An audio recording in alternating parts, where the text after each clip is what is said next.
El título de la predicación del día de hoy es Jesús, el Santo de Dios. El título de la predicación del día de hoy es Jesús, el Santo de Dios, y nos vamos a concentrar en Marcos capítulo 1, verso 21 al 28.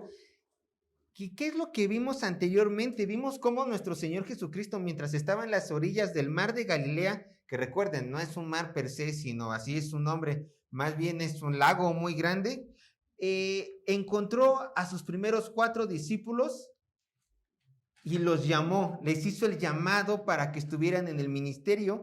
Y también nosotros vimos cómo en un sentido nosotros también somos llamados a participar en el ministerio del Señor Jesucristo, sin importar si somos apóstoles o no, sin importar si somos pastores o no. Pero aquí Marcos ya inicia cómo se desarrolló el ministerio del Señor Jesucristo en la región de Galilea, en la región norte de Galilea. Vamos a leer el verso que dice así, Marcos capítulo 1, verso 21 al 28. Dice así la palabra de Dios. Y entrando en Capernaum,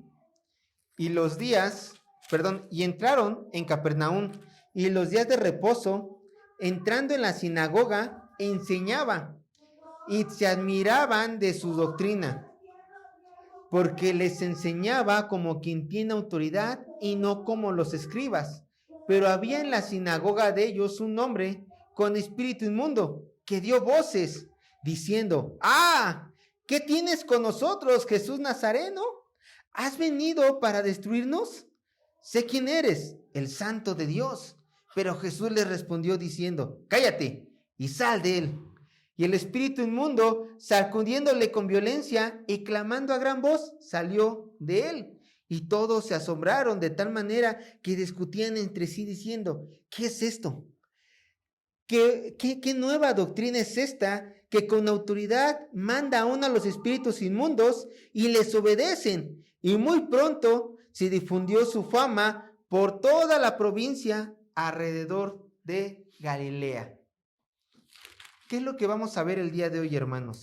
El día de hoy veremos 2 características que acreditaban a Jesús como el Mesías de Dios. Veremos 2 características que acreditaban a Jesús como el Mesías de Dios. Les presentaré el bosquejo rápidamente. Punto número 1 del bosquejo. La autoridad de Jesús en su predicación. Eso lo vamos a ver del verso 21 al verso 22. Punto número 1 del bosquejo, la autoridad de Jesús en su predicación, verso 21 y verso 22. Punto número 2 del bosquejo, la autoridad de Jesús sobre los espíritus inmundos, verso 23 al 26. Punto número 2, la autoridad de Jesús sobre los espíritus inmundos, verso 23 al 26. Y por último, punto número 3 del bosquejo, un asombro santo ante la autoridad de Jesús, del verso 27 y verso 28. Punto número 3, un asombro santo ante la autoridad de Jesús, verso 27 y verso 28. Así que pasemos al punto número 1 del bosquejo, la autoridad de Jesús en su predicación.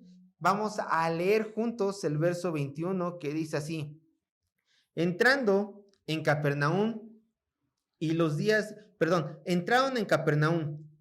de reposo, entrando en la sinagoga, enseñaba. Nos vamos a detener en la primer parte. Y entraron en Capernaum. Bueno, aquí podemos ver que Cristo ya se encontraba en su viaje, predicando en la región de Galilea, lo que bien venía predicando, que el reino de los cielos se acercaba, lo mismo que predicaba Juan el Bautista, y que era necesario el arrepentimiento para que ellos tuvieran perdón de pecados. Pero la palabra o la frase "y entraron" habla en plural. Da a entender que Jesucristo ya no está solo, como en los anteriores versículos. Cuando el Juan el Bautista había sido encarcelado, Jesús inició su ministerio, pero ahora ya estaba acompañado por 4 de los discípulos que ya vimos quiénes eran. Estaba acompañado por Pedro, estaba acompañado por Andrés, estaba acompañado por Jacob y estaba acompañado por Juan, quien posteriormente iba a ser reconocido como el apóstol, el amado de nuestro Señor Jesucristo, o también conocido como el apóstol del amor. Entonces, estos discípulos tenían la responsabilidad de no solamente seguir a Jesús, sino poner atención de todo lo que predicaba Jesucristo y todo lo que hacía Jesucristo, para en un futuro ellos también formar parte del canon bíblico, poder escribir la palabra de Dios. Pero terminando su viaje el Señor Jesucristo por las orillas del mar de Galilea, ahora se nos presenta una ciudad, la ciudad de Capernaum, la cual se encontraba, esta ciudad ubicada, si ustedes pueden ver un mapa detrás de sus Biblias, se encontraba en la parte noreste del mar de Galilea. Y esta ciudad realmente era una ciudad muy importante, porque en esta ciudad pasaba una carretera de alto comercio, y además esta ciudad era tanta su importancia que contaba con una guarnición romana que estaba a su disposición. Por cierto, la ciudad de Capernaum también se puede traducir como pueblo de consolación, y de acuerdo con los autores, varios teólogos afirman que Capernaum se volvió el centro de misiones, el centro de operaciones de nuestro Señor Jesucristo, para poder predicar de Capernaum a toda la región de Galilea y así esparcir el evangelio a todas partes. Y nace la pregunta, bueno, ya sabemos que nuestro Señor Jesucristo inició su ministerio en Galilea, primeramente en la región, en las orillas del mar de Galilea.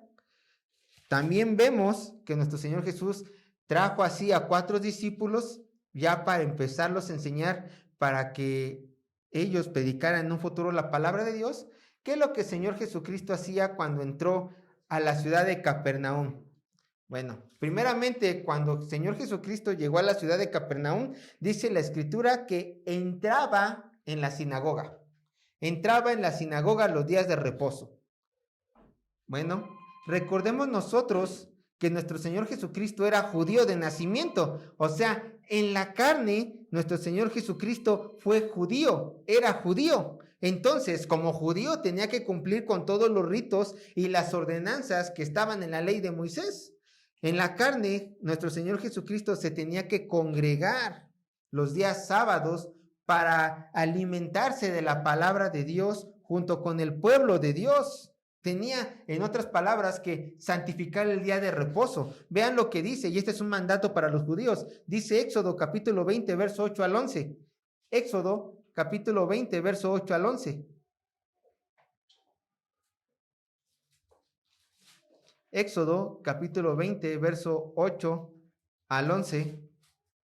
Dice así la palabra de Dios: acuérdate del día de reposo para santificarlo. 6 días trabajarás y harás toda tu obra, mas el 7º día es reposo para Jehová tu Dios. No hagas en él obra alguna, tú, ni tu hijo, ni tu hija, ni tu siervo, ni tu criada, ni tu bestia, ni tu extranjero que está dentro de la puerta, porque en 6 días hizo Jehová los cielos y la tierra, el mar y todas las cosas que en ellos hay, y reposó en el 7º día. Por tanto, Jehová bendijo el día de reposo y lo santificó. Recordemos que aquí el día de reposo, o en el calendario judío, el día de reposo era el día sábado. Entonces, si le mandaban a los judíos santificar el día de reposo, ¿qué mejor manera de santificar el día de reposo que dedicarle este día a Jehová, estando en adoración junto con los hermanos? Pero las escrituras dicen que no estaba en cualquier lugar el Señor, sino que estaba reuniéndose con la congregación de Israel. ¿En dónde? En un lugar llamado sinagogas. En la sinagoga, dice el verso. Nuestro Señor Jesucristo estaba los días sábados entrando en las sinagogas, el cual era el lugar donde los judíos habían destinado para adorar al todopoderoso Yahvé. Ahora, la pregunta es, ¿qué son las sinagogas? Bueno, Las sinagogas, por así decirlo, son pequeños lugares, pequeños edificios donde se acostumbraba a adorar al Señor. Esto era una costumbre judía. Por así decirlo de una manera con la cual podemos compararlas, son como pequeñas iglesias. No son iglesias per se, porque la iglesia nació en día de Pentecostés, pero son pequeños lugares edificios donde la gente se podía congregar para adorar al Señor. Ahora, ¿dónde nacen estas sinagogas? Estos pequeños lugares de congregación del pueblo de Israel. Ustedes recuerdan que Dios les había dicho al pueblo de Israel que si ellos desobedecían, les iba a traer juicio a sus vidas y los iba a extraer de sus tierras y los iban a hacer esclavos de tierra que ellos no conocían. Bueno, Dios cumplió su palabra. Babilonia entra a Jerusalén, los invade, destruye el templo de Dios y esparce al pueblo de Dios por todas las naciones, principalmente en Babilonia. Entonces, el pueblo judío ya no tenía dónde adorar. Y dijeron, el templo está destruido, nosotros ya no estamos en la tierra prometida, necesitamos adorar a nuestro Dios. Entonces ahí surgió la idea de las sinagogas, pequeños lugares donde los judíos se podían concentrar para adorar al todopoderoso Yahvé. La única condición era que para que una sinagoga fuera abierta tendría que haber mínimo 10 varones. Era la única condición. Entonces, alrededor de todo el imperio babilónico, después persa y después griego, después romano, el pueblo judío, ya que estaba disperso, pues en varias ciudades alrededor del mundo abrieron sinagogas donde adoraban al Señor. Entonces, en tiempos de Jesús, cada ciudad importante tenía por lo menos una sinagoga. Aquí en Capernaum estaba esta sinagoga. Y nuestro Señor Jesucristo, siendo también un judío, teniendo también la cultura de aquel entonces, bueno, pues si no podía ir al templo en Jerusalén a adorar, pues cada vez que se establecía en alguna ciudad, iba a adorar a Dios en una de estas sinagogas con el resto de sus hermanos en la sangre. ¿Y qué es lo que iba a hacer el Señor? Bueno, el Señor entraba a las sinagogas para enseñar. El Señor entraba en las sinagogas para enseñar. Vean lo que dice la última parte del verso 21. Dice, entrando en la sinagoga, ¿qué hacía? Enseñaba. Eso es lo que nuestro Señor Jesucristo quería ir a hacer al entrar en las sinagogas. Ahora, de acuerdo con el comentario al Nuevo Testamento de Marcos, el autor nos describe la siguiente escena de cómo era una predicación, una enseñanza en una sinagoga. Dice así el autor: primero, se debe de haber leído en hebreo la porción de la ley prescrita para esa ocasión. Después, alguien la tradujo al arameo.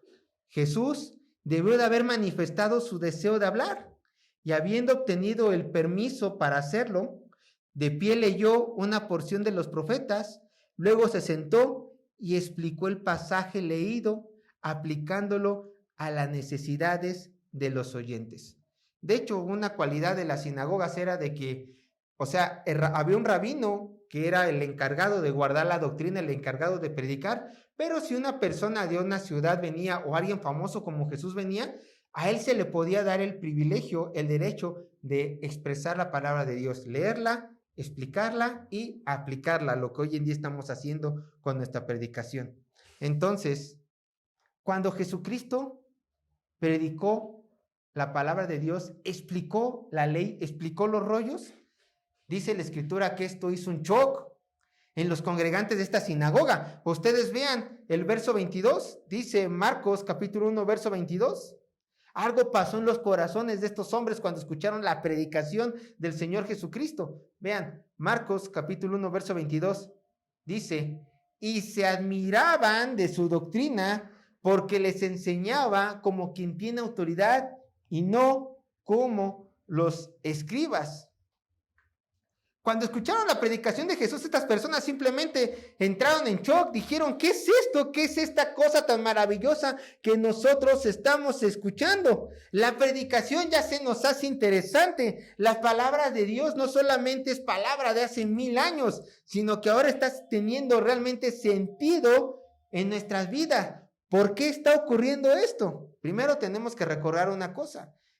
El Espíritu Santo era el que guiaba al Señor Jesucristo a predicar. El Señor Jesucristo, por medio de la iluminación, por medio de la revelación del Espíritu Santo, Él tenía un verdadero entendimiento de la palabra de Dios. Entonces, dice la Escritura que Él enseñaba como quien tiene autoridad, porque Él le daba un sentido real a la palabra de Dios. ¿Saben cómo predicaban en aquel momento los rabinos, los fariseos, los saduceos y los escribas en tiempo de Jesús? Bueno, obviamente había enseñanza de la palabra de Dios en tiempo de nuestro Señor Jesucristo, pero los rabinos no explicaban, no aplicaban la palabra de Dios como bien lo hizo nuestro Señor Jesucristo. ¿Qué hacían esto? ¿Qué hacían los fariseos? Ellos primeramente abrían el rollo, leían, obviamente explicaban, pero había una diferencia muy, muy grande.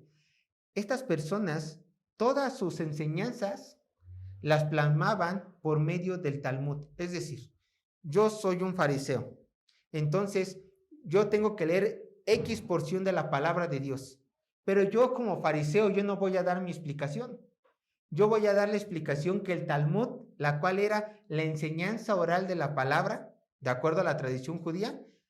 Entonces, voy a dar esta explicación conforme el Talmud lo dice. Entonces, no voy a dar una explicación de la misma palabra. Entonces, voy a dar una explicación proveniente de Talmud. Entonces, la explicación que daban los fariseos, que daban los maestros religiosos de la época de Jesucristo, era una explicación que prácticamente estaba avalada por el Talmud, y estas personas no se podían salir del Talmud. Entonces, si yo estaba de acuerdo que había ángeles o que no había ángeles, iba al Talmud y simplemente explicaba lo que la costumbre oral judía decía con respecto a esta doctrina o con respecto a esta otra doctrina.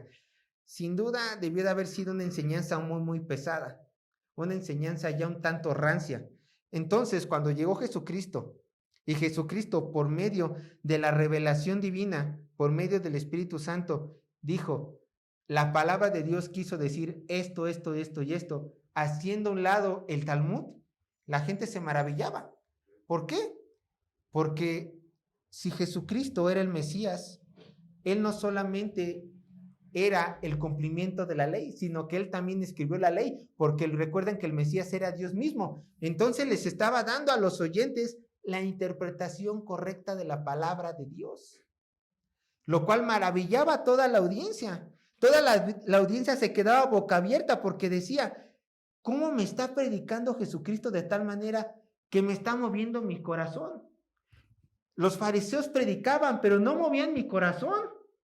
Jesucristo me predica y me dicen que estoy fallando para corregir. ¿Qué es esto? Bueno, Jesucristo aplicaba lo que dice Hebreos 4:12. Vean lo que dice Hebreos 4:12.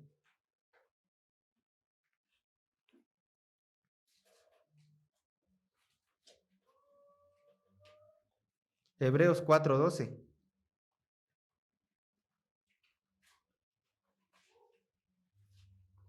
Dice así la palabra de Dios. Porque la palabra de Dios es viva y eficaz, y más cortante que toda la espada de dos filos, y penetra hasta partir el alma y el espíritu, las coyunturas y los tuétanos, y discierne los pensamientos y las intenciones del corazón. Como Jesucristo escribió las Escrituras, como Él es autor de las Escrituras junto con el Padre y el Espíritu Santo, para Él era fácil mostrarle a su audiencia la voluntad de Dios y decirles, estás mal, necesitas arrepentirte, haz esto, haz aquello, ten una vida santa para que Dios te perdone y para que puedas acceder al reino celestial. Esto no hacían los fariseos. Los fariseos, ¿qué hacían? ¿Quieres estar bien con Dios? Sigue estas normas, sigue estos requisitos, sigue estos 600 pasos. Pero Jesucristo simplemente abría la palabra de Dios y decía, Dios dice que hagas esto, punto. Ni más ni menos. Y esto conmovía los corazones de las personas. Ahora, ¿qué hacía que la audiencia se maravillara tanto de esta gran predicación de nuestro Señor Jesucristo? Hay 3 aspectos que podemos destacar de la predicación de nuestro Señor Jesucristo, que sin duda hacía que las personas se maravillaban. Primero, predicaba con pasión. Predicaba con pasión. ¿Qué lleva que una persona predique con pasión, hermanos? Es más, ¿qué lleva que tú compartas el evangelio con pasión a las personas que te rodean? Bueno, que espero que estés predicando el evangelio a las personas que te rodean, pero ¿qué es lo que te lleva a ti a predicar con pasión? Hablarles con pasión a las personas. Uno, un conocimiento del Padre, un genuino conocimiento del Padre. Tú no puedes hablar de lo que no conoces, tú no puedes hablar de lo que no has experimentado, tú no puedes transmitir con pasión lo que simplemente desconoces. Necesitas conocer a Dios para transmitir ese conocimiento de Dios. Necesitas tener esa intimidad con el Señor para transmitir esa intimidad con el Señor. Jesucristo amaba al Padre, claro, y como amaba al Padre, Jesucristo quería que la gloria del Padre fuera transmitida a todos los hombres. Entonces, Jesucristo, en el momento de predicar, hablaba de lo majestuoso, glorioso, poderoso, santo y justo y perfecto que era Dios. Y lo hacía con emoción, no lo hacía simplemente como si tuviera que cumplir con un requisito y decir, ya hablé de Dios. No, él quería que la gente entendiera quién es Dios. ¿Y por qué Jesucristo habló con tanta pasión?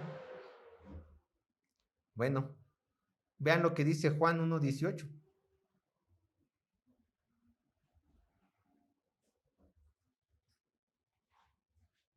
Juan 1:18. Yo les digo, hermanos, ¿quién mejor que hablar de Dios que aquel que ha estado con Dios desde la eternidad? ¿Quién mejor que hablar con Dios que aquel que ha estado con Dios desde la eternidad? ¿Por qué? Porque es Dios mismo. Juan 1:18.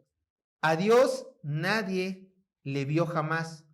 El unigénito Hijo que está en el seno del Padre, Él le ha dado a conocer. Ahí está. Los rabinos conocían a Cristo, no como Jesús, no de una forma personal. Por eso la predicación de los rabinos no causaba las mismas sensaciones que la predicación de nuestro Señor Jesucristo. Porque mientras que los rabinos hablaban del Talmud para dar a conocer a Dios, Jesucristo hablaba de lo que él conocía cada vez que predicaba del Señor Jesucristo. Y ahí hay algo que tenemos que imitar. Tú cuando hablas con otras personas del Señor Jesucristo, ¿hablas lo que has escuchado del predicador hablar? ¿Hablas de lo que has escuchado de otros predicadores de internet hablar? ¿Hablas de lo que otra persona te han contado que es Dios? ¿O hablas de lo que Dios realmente hizo en tu corazón y de lo mucho que tú conoces a Dios para compartir? Esa es una gran diferencia. Tú puedes leer 1000 libros, hermanos, 1000 libros, que hay 1000 libros en las calles que dicen cómo conocer a Dios. Pero yo te puedo preguntar, ¿tú conoces a Dios para que le prediques a otras personas de Dios? Ahí se va a ver la diferencia de tu predicación. Ahí se va a ver la diferencia de qué tanto conoces a Dios. Siguiente punto que sin duda hacía que la predicación de Jesucristo fuera de serie. Predicaba lo que Dios le pedía que predicare.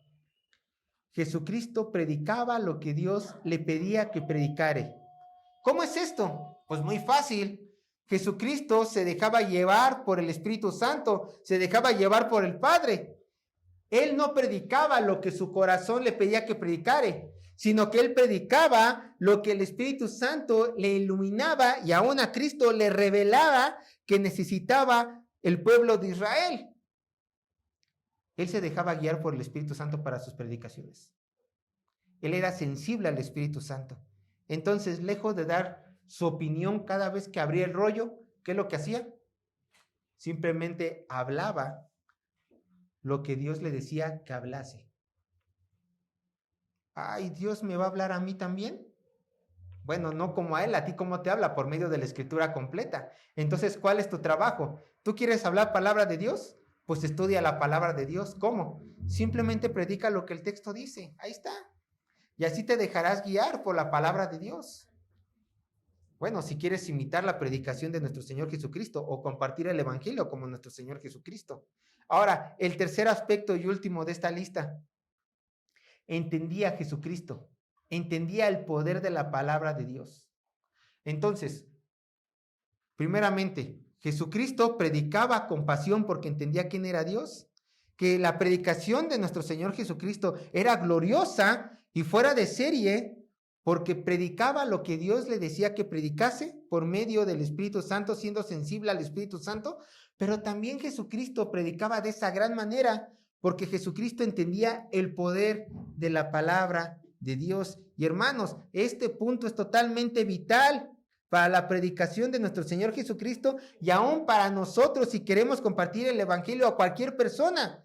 ¿Por qué?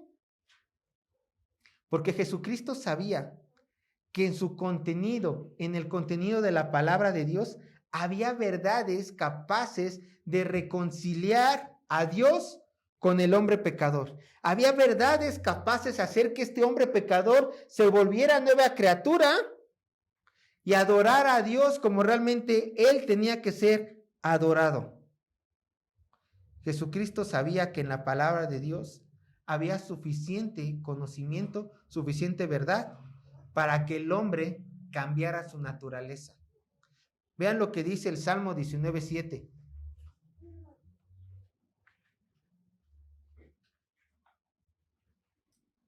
Salmo 19:7. Salmo 19:7 dice así la palabra de Dios. La ley de Jehová es perfecta, escucha, que convierte el alma. El testimonio de Jehová es fiel, que hace sabio al sencillo. ¿Por qué Jesucristo predicaba la palabra de Dios? Porque sabía que solamente la palabra de Dios podía cambiar la vida de las personas. Y por eso la predicaba con pasión, la predicaba con entrega y predicaba, escúchame, lo que solamente estaba en la palabra de Dios. Nada más, ni nada menos. ¿Tú quieres que tu vida cambie?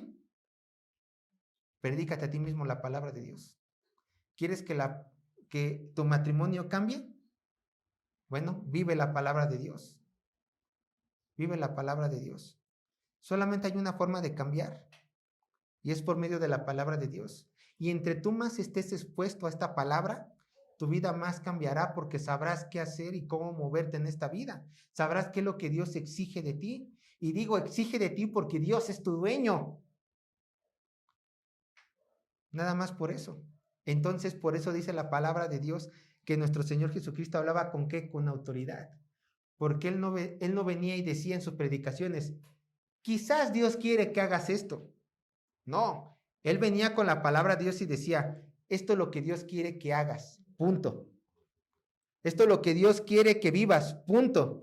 Así Dios quiere que te desarrolles en tu ámbito laboral, en tu matrimonio, en la escuela, en cualquier área de tu vida, punto. ¿Por qué? Porque yo decía Cristo, estoy predicando la palabra de Dios y te estoy dando la interpretación correcta que Dios te está diciendo que tienes que hacer. Así funciona esto. Ahora, por la manera de predicar de nuestro Señor Jesucristo, hubo un antes y un después en la historia, ¿cierto? Por esta manera de predicar, se reconoce en nuestros calendarios un antes y un después de Cristo, porque predicaba con pasión y enseñaba lo que realmente Dios quería que dijera. Ahora, les voy a citar unas palabras del autor Den, extraídas del Comentario Bíblico Mundo Hispano, que dice así: cuando Jesús anunció el Evangelio, hizo que la gente se encontrara de golpe en presencia de Dios mismo. La autoridad con la que hablaba era la autoridad de aquel que hablaba como el Padre le había enseñado y a quien el Padre había entregado todo. Ahora, la predicación vuelve a ser palabra de Dios y los hombres se asustan porque se sienten puestos frente al Dios vivo.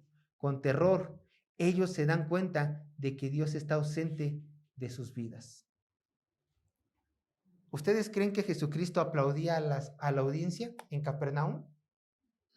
Jesucristo hablaba con firmeza y la gente decía, sí, cierto, Jesús, estamos mal.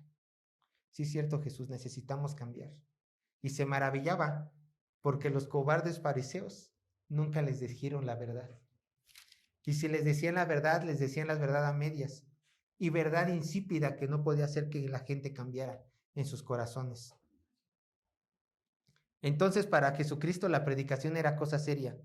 La gente cuando veía predicar a Jesús, la gente se maravillaba de Jesús, porque hablaba como quien tenía autoridad, como quien venía de parte del Padre. Y nos recuerda que la predicación para nosotros también tiene que ser cosa seria, porque cada vez que nosotros predicamos la palabra de Dios estamos hablando de parte del Padre, con autoridad, con poder. Pero la gente de Capernaum no solamente tuvo el privilegio de escuchar la predicación de nuestro Señor Jesucristo, sino que también tuvo el privilegio de ver proezas de nuestro Señor Jesucristo. Vayan a Marcos capítulo 1, verso 23. Marcos capítulo 1, verso 23.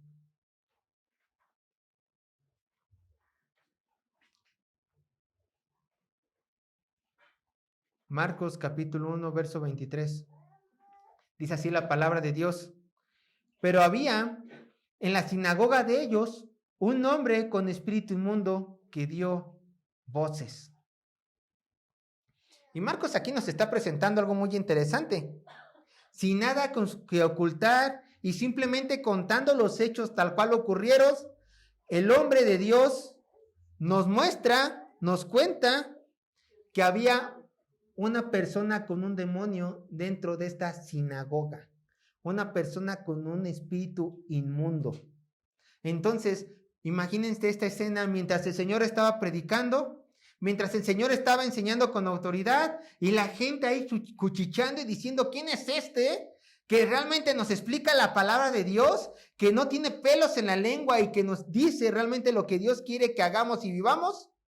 De repente, un hombre se levanta y todos nos damos cuenta que este tiene un espíritu inmundo que está siendo poseído por Satanás. Dentro de nuestra sinagoga, en este lugar en donde se supone que venimos a adorar a Dios, donde se supone que todos somos adoradores de Dios. Bueno, no es la primera vez que el Señor Jesucristo se va a enfrentar contra demonios. ¿Recuerdan en el desierto contra quién se enfrentó? Contra Satanás en persona, contra el príncipe de las huestes demoníacas. Pero decía los evangelios, o dicen los evangelios, que posteriormente Satanás lo seguía tentando. Posteriormente Satanás, por medio de otros demonios, trataba de hacer que el ministerio de nuestro Señor Jesucristo cayera. Se nos dice que en otras ocasiones también encontró al Señor Jesucristo con demonios. Pero aquí Marcos nos dice exactamente dónde se encontró a uno, en una sinagoga. Hermanos, yo les quiero decir una cosa. El hecho de que tú vengas a la iglesia no quiere decir que tu vida se haya compuesto y que tú estés bien en nombre de Dios. El hecho de que tú seas religioso no quiere decir que seas realmente una persona que haya vuelto a nacer. Esta persona estaba camuflajeada. Esta persona que tiene un demonio estaba camuflajeada con otras personas que decían que adoraban a Jehová. Y no fue hasta que Jesucristo tocó su vida, que Jesucristo predicó, que el demonio salió a flote. Yo te puedo decir a ti, tú a lo mejor puedes decirme, sí, cierto, Sergio, mi vecino, mi vecina, la persona que está al lado de mí es bien pecadora. Yo lo conozco, sé sus secretos. Bueno, ni a Dios ni a mí nos importan los secretos de la otra persona. Nos importa qué vives tú en santidad. Nos importa qué tanta entregas tú en persona tengas con Dios. Ahora, puedo decirte una cosa. Tú sabrás si eres un hijo de Dios, si vives en pecado o no vives en pecado. ¿Qué es esto? Sergio, todos pecamos, claro, pero no todos vivimos en un constante pecado. Si tú vives en un constante pecado, quizás no tengas a Dios en tu corazón. Por mucho que vengas y te congregues en esta iglesia, como esta persona que está endemoniada, quizás tu corazón no esté realmente con Dios. Es una realidad. El hecho de que vengas a un lugar santo no quiere decir que tú seas santo. Por eso yo te animo a que te examines. Ahora, si ya tú dices, es que yo soy controlado por un demonio y por eso hago X y aquello, déjame decirte que un hijo de Dios no puede ser controlado por un demonio. El Hijo de Dios realmente es controlado por el Espíritu Santo. Si una persona que se hace llamar cristiana está siendo controlada por un demonio, a la magnitud de una posesión, tal persona no es una genuina hija de Dios, un genuino hijo de Dios. Voy a diluir esto un poquito. Si tú, hermano, hermana, lejos de vivir en santidad, lejos de vivir en la palabra de Dios, te dejas llevar por tus pasiones, por tus delitos y tus pecados, muy probablemente no eres hijo de Dios realmente. Esta es la realidad. Bueno, pero regresando al tema de las posesiones demoníacas, déjenme decirles una cosa, hermanos, los demonios existen, el mundo espiritual existe. Constantemente en la palabra de Dios nos dicen que nuestra lucha no es contra carne y sangre, sino que es contra huestes, principados, potestades de las regiones celestes. Es más, vayan conmigo a 1 Timoteo capítulo 4, verso 1, y ve la advertencia que hace Pablo.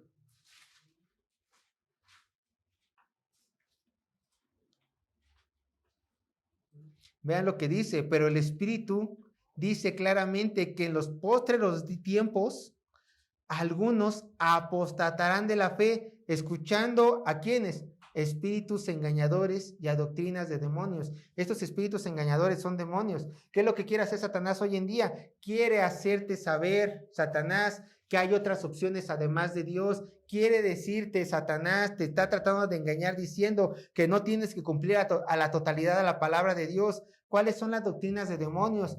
Haciéndote creer que tú puedes salvarte por tus propios méritos, haciéndote creer que cualquier religión es buena para llegar al reino de los cielos. Esto es lo que está haciendo Satanás hoy en día. Es una realidad. Fíjense ustedes, con la victoria que tuvo Cristo en la cruz, ya no se ve hoy en día, por lo menos no en muchas partes del mundo, posesiones demoníacas. Es una realidad. Pero no pensemos que ya no existen esas tales posesiones. Existen porque Satanás es real. Pero Satanás hoy en día ya no está poseyendo a la gente por poseer. Hoy lo que trata de hacer Satanás es desviar tu mirada de Cristo por medio de placeres, por medio de ideas, por medio de preocupaciones. Él quiere que te separe lo más posible de Cristo, para que cuando estés lejos de Cristo, Él te ataque, te tome y te aleje de la congregación de Dios. Él quiere hacerte pensar que Él no existe. Él quiere hacerte pensar que la ciencia es superior a la teología. Él quiere hacerte pensar que vales tú más que cualquier otra persona que puede rodearte. Ese es el engaño de Satanás. Así hoy trabaja Satanás. Pero bueno, Jesucristo en un inicio, en este relato bíblico no tuvo que pelear contra una idea, tuvo realmente que enfrentarse a un demonio. Vean lo que dice el verso 24. Dice Marcos capítulo 1, verso 24. Vamos a ver lo que este demonio estaba hablando. Dice, verso 24, Marcos 1, 24, diciendo, ¡ah! ¿Qué tienes con nosotros, Jesús Nazareno? ¿Has venido para destruirnos? Sé quién eres, el Santo de Dios. Vean la primera frase, ¡ah! ¿Qué tienes con nosotros, Jesús Nazareno? Esta frase también se puede traducir como la siguiente manera. Tú y nosotros no tenemos nada en común. ¿Qué podrás tú, pues, desear con nosotros? Aquí hay una separación total. Hay un interés diferente. Es lo que esta frase quiere decir. Jesús, tú y nosotros tenemos intereses diferentes. ¿Qué quieres con nosotros? No tenemos los mismos intereses. ¿Qué quieres? Obviamente, ¿qué hay de interés entre Jesús y los demonios? Nada.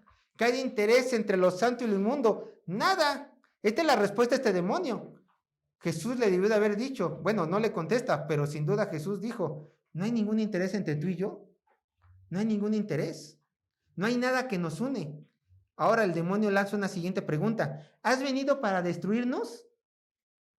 Bueno, de acuerdo al relato bíblico, a todo el texto bíblico, Jesucristo, ¿cuándo destruirá a los demonios? En su segunda venida. Los echará al lago de fuego. Esto lo encontramos en Apocalipsis. Pero Jesucristo, ¿qué vino al mundo entonces? Vayan conmigo a 1 de Juan capítulo 3, 8. Con respecto a los demonios. Jesucristo en este momento no venía a destruir a los demonios en su primer venida, sino que vino a hacer otra cosa. 1 de Juan capítulo 3, verso 8.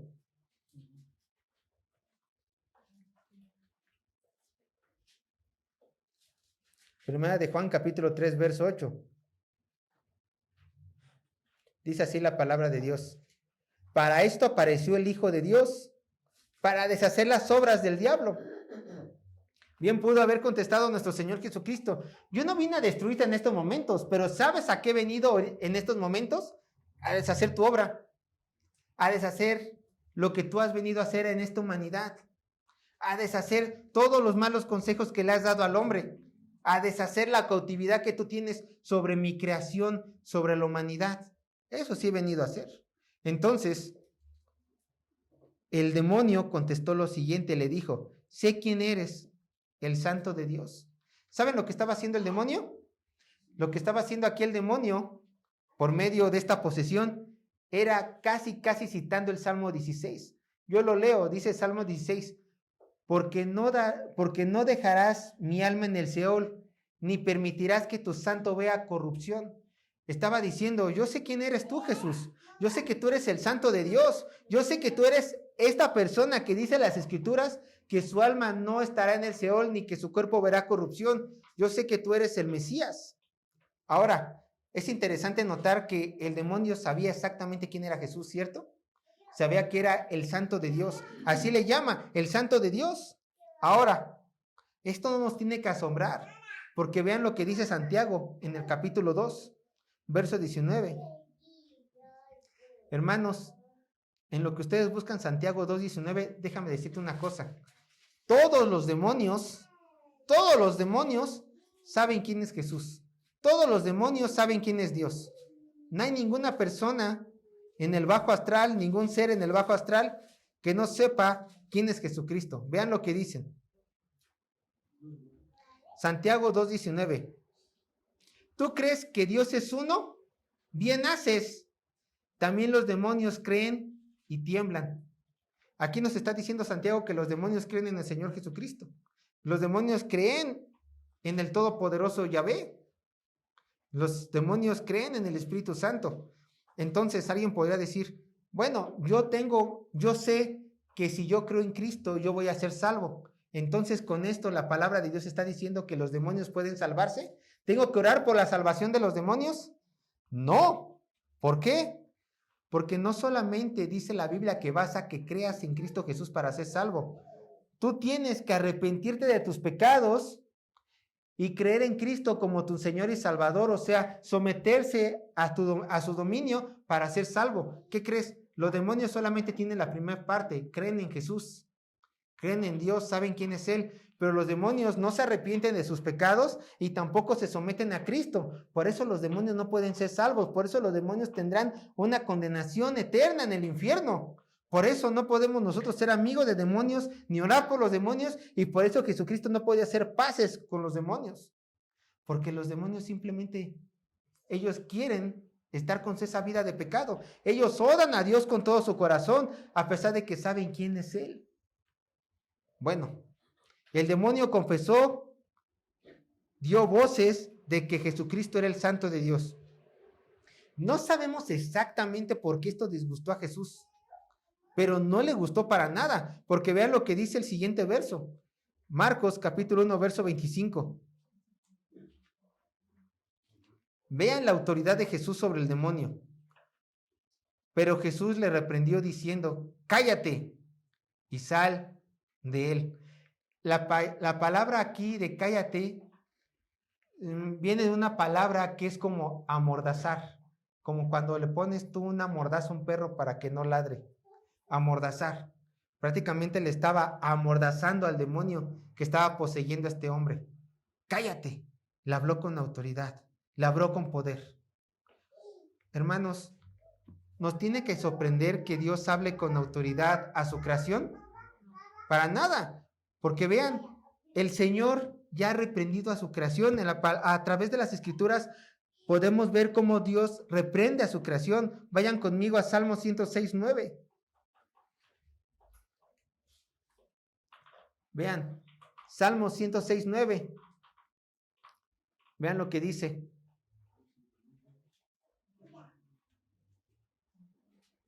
Salmo 106:9 dice así la palabra de Dios: reprendió al mar rojo y lo secó, y les hizo ir por el abismo como por un desierto. Salmo 119:21.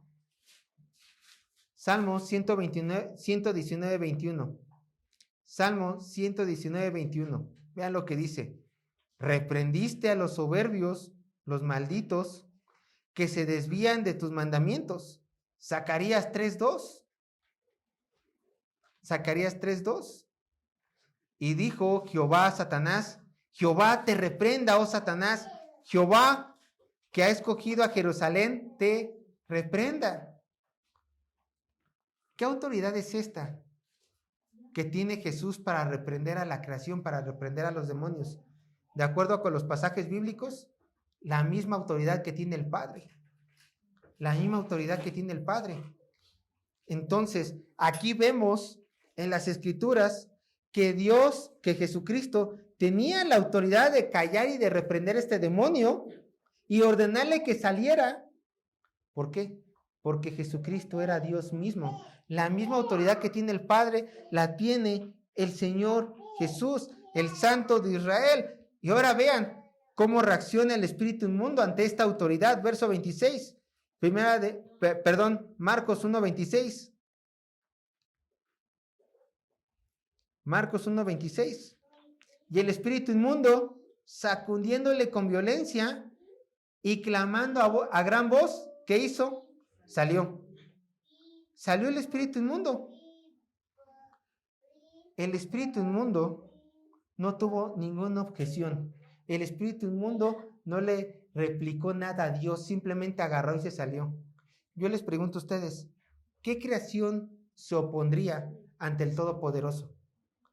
¿Qué creación cuando Dios le ordena algo dice lo contrario? Nadie. Los demonios, dice Santiago, ¿no? Creen y tiemblan porque ellos saben el poder de Dios. Ahora, vean que dice aquí el verso 26, que el espíritu inmundo con violencia se sacudió, ¿cierto? Hay muchas personas que dicen que una evidencia de que cuando una persona ha hecho una liberación, vuelvo a reafirmar la idea, hay cristianos que se dedican a liberar a gente de espíritus inmundos que dicen que la liberación ha tenido éxito porque las personas se revuelcan en el piso con violencia. Ahora, ¿esto puede ser verdad? Claro que no. Aquí simplemente estamos viendo en las Escrituras algo que ocurrió en un momento histórico preciso, algo que le ocurrió a esta persona que estaba endemoniada. Simplemente él se convulsionó. ¿Quiere decir que una persona cuando se le haga liberación se pueda convulsionar? Quizás sí, quizás no, pero el hecho de que se convulsione con violencia y que grite a gran voz no quiere decir que el demonio haya salido de ella. Tocaremos ese tema un poco más adelante, pero simplemente quiero que vean la reacción que tuvieron las personas que presenciaron esto. Vean el verso 27, Marcos capítulo 1, verso 27. Dice así la palabra de Dios. Y todos se asombraron de tal manera que discutían entre sí diciendo, ¿qué es esto? ¿Qué nueva doctrina es esta? Que con autoridad manda aún a los espíritus inmundos y lo obedecen. Lo que estos hombres no podían entender, hermanos, es que no hubo nada nuevo en la doctrina. No hubo nada nuevo en la doctrina. Ellos dijeron, ¿qué doctrina es esta? ¿Qué enseñaste? Es esta nueva. Anteriormente, ¿qué es lo que Jesús les había enseñado? La palabra de Dios. Después vino esta persona con el espíritu inmundo y Jesús simplemente lo liberó. Y ellos dijeron, ¿qué doctrina nueva es esta? Jesús bien les pudo haber contestado, no hay nada nuevo debajo del sol, como bien dijo Eclesiastés. Todo ya ha sido revelado en las Escrituras. No hay nada nuevo. Entonces, ¿por qué ¿por qué este hombre tenía esta autoridad? Porque era el santo de Dios. Como santo de Dios, él tenía la autoridad de echar fuera demonios. Como santo de Dios, él podía presentar la palabra de Dios como nueva, como fresca. Por eso el demonio le hizo caso. Hermanos, no hay nada nuevo debajo del sol, no hay ninguna enseñanza nueva que el cristiano tenga que saber para hacer proezas. Simplemente nosotros tenemos que centrarnos en ¿qué? En la palabra escrita que ya la tenemos en nuestras Biblias. Nada más. Alguna persona podrá decir, oye Sergio, entonces me está diciendo que nosotros, si nos guardamos en santidad, ¿podemos echar fuera demonios? ¿Como nuestro Señor Jesucristo? Bueno, aquí yo tengo que decirte una cosa. Yo no voy a limitar el poder de Dios en tu vida. El Señor sabrá qué hacer contigo, ¿cierto? Pero yo estoy seguro de una cosa por medio de las Escrituras. Escúchame. Aunque Dios te dé a ti el poder en una circunstancia específica de echar fuera un demonio, de una persona poseída, a la luz de la Biblia, tú no estás llamado a echar fuera demonios. Tú no estás llamado a echar fuera demonios. O sea, que tú tengas el ministerio de liberación, como dicen los carismáticos. Tú no estás llamado a esto. ¿Acaso Dios en la gran comisión en Mateo 28 dijo, y mi iglesia vaya a todas las naciones predicando el evangelio y eche demonios? No. ¿Qué fue lo que dijo en la gran comisión? Prediquen el evangelio y bauticen a los discípulos, ¿cierto? En el nombre del Padre, del Hijo y del Espíritu Santo. Hermano, tu gran misión en esta tierra no es echar fuera demonios, no es pelearte cara a cara con Satanás. Tu gran misión en esta tierra es predicar el evangelio a toda nación. Ahora, quiero decirte una cosa, no te sientas mal. ¿Sabes cuál es la forma más efectiva de echar fuera los demonios de una persona? Que esta persona sea creyente en Cristo Jesús. Porque dice la palabra de Dios que cuando una persona cree en Cristo Jesús, el Espíritu Santo llega a esta persona y lo limpia de todo mal. O sea, el Espíritu Santo personalmente echa fuera los demonios. Si es que tiene esta persona, los echa fuera de sus vidas. ¿Tú quieres echar fuera demonios? Predica el evangelio fielmente y deja que el Espíritu Santo haga la obra. No busques más. No busques más como nuestros hermanos carismáticos. Tú haz esto. Predica el evangelio. Predica el evangelio. No esperes ver convulsiones. Espera ver vidas transformadas por el poder de la palabra de Dios. Ahora, ¿después qué pasó? Verso 28, Marcos 1:28. Y muy pronto se difundió su fama por toda la provincia alrededor de Galilea. ¿Por qué? Porque predicaba con autoridad el Señor Jesús y porque tenía autoridad sobre los demonios. Ustedes me podrán decir, bueno, Sergio, ¿y a mí qué me sirve esto? Que Jesucristo predicaba bien y que Jesucristo echaba fuera demonios. Pues muy fácil. En que tu fe sea más cimentada en Jesucristo. En saber que Jesucristo no vino al mundo a dar enseñanzas nuevas, sino a reafirmar lo que el Padre ya había dicho por medio de los profetas y por medio de la ley de Dios.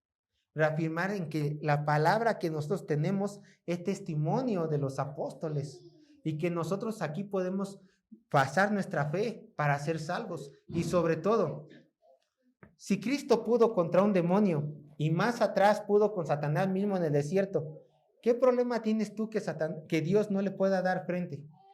¿Qué problema tienes tú que Dios no pueda solucionar? Si aún pudo contra demonios, ¿hay algún pecado en ti que Dios simplemente no pueda resolver? ¿Hay algo en ti, una dificultad que Dios no pueda simplemente menguar? Si ya vimos que Dios tiene autoridad, potestad sobre el cielo, sobre la tierra, sobre ángeles, sobre principados. Hermanos, muchas veces nosotros nos ahogamos en un vaso de agua porque no creemos en el Cristo bíblico. No creemos en las proezas que Él ya hizo, en donde nos demuestra su poder. Entonces, ¿qué tenemos que hacer? Bueno, reconocerlo simplemente, realmente como el Mesías. Como a lo mejor está en el testimonio de Marcos, el Santo de Dios. Como lo dice el salmista. Yo he creído en el Santo de Dios y sé que en Él hay salvación y sé que Él me ayudará en mis dificultades. Dios les bendiga, hermanos. Oremos al Señor.